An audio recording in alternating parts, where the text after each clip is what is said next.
When we hear the word grief, most of us picture death. Funerals, caskets, and the quiet emptiness of a house after someone's gone. But grief is so much bigger than that. It shows up in every major life transition, yet we often don't recognize it. We don't have rituals for losing a job, ending a friendship, or getting a life-changing diagnosis. And when we don't name our grief, we can't heal it. That's when it can turn into something more complicated. Let's talk about the hidden phases of loss that can trigger complicated grief. Imagine a woman in her mid-40s who loses her job of 15 years.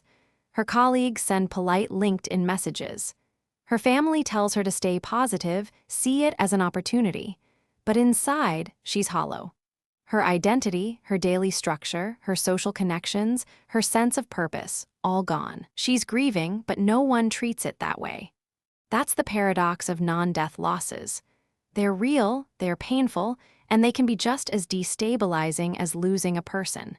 Yet society offers no sympathy cards, no memorial services, no bereavement leave for these losses. So we suppress the pain, push forward, and tell ourselves we should be over it by now.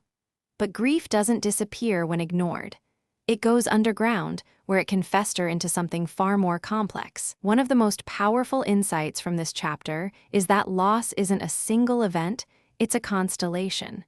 To truly heal, you need to identify all the secondary losses that come with the primary one. Take divorce. It's not just losing a spouse, it's losing your imagined future, the vacations, the retirement, the family traditions.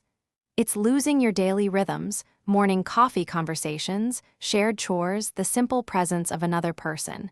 And it's losing your social identity. You were part of a couple. Now you're single. Friends drift away. Your place in the social fabric shifts.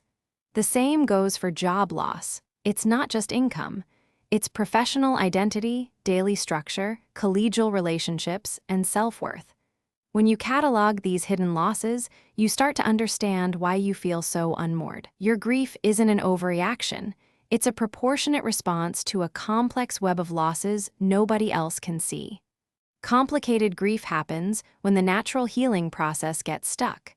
And it's more likely after non-death losses because they're so poorly understood. If your spouse dies, people bring casseroles and say, "I'm sorry for your loss." But if your spouse leaves you, people say you're better off without them or just give it time. These responses, however well-intentioned, invalidate your pain. That creates a dangerous loop. You feel bad, but you also feel bad about feeling bad.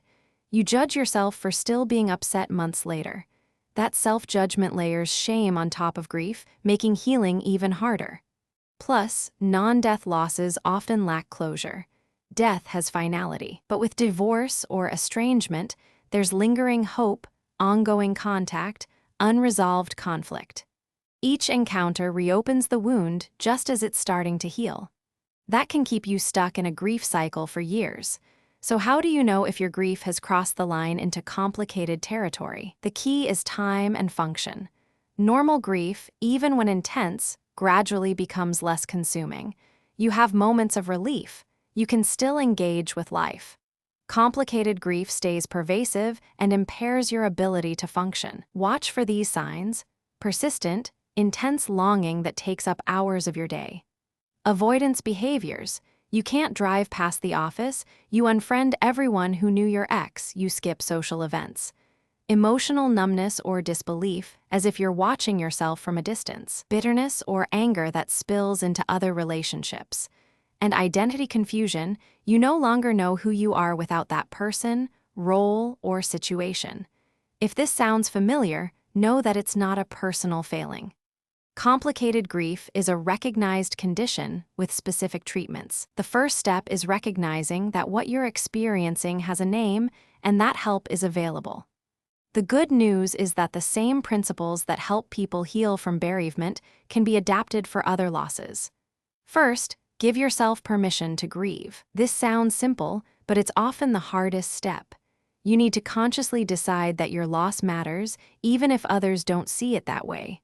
Write yourself a permission slip. Say out loud, "I am grieving and that is okay." Create your own ritual, light a candle, take a solo walk, or write a letter saying goodbye to what you've lost. Rituals give your grief a container, a way to honor what was lost without being consumed by it.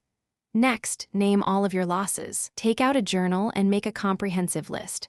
Start with the primary loss, then branch out to every secondary loss you can think of. Losing your job? Write down the loss of daily structure, the loss of colleagues, the loss of status, the loss of purpose. Going through a divorce? List the loss of your in-laws, the loss of shared friends, the loss of your home, the loss of your future plans. When you see it all on paper, you'll understand why you're struggling. Your grief is not an overreaction. It's a valid response to a complex web of losses, and once you've named them, you can begin to address them one by one. Healing from non-death losses isn't about getting over it quickly. It's about integrating the loss into your life in a way that allows you to move forward. This takes time, patience, and often support. If you're struggling, consider reaching out to a therapist who specializes in grief. And remember, you're not alone. Many people experience complicated grief after non-death losses, and there is help. If you want to dive deeper into this, check out the book Complicated Grief: What It Is and How to Heal on Amazon.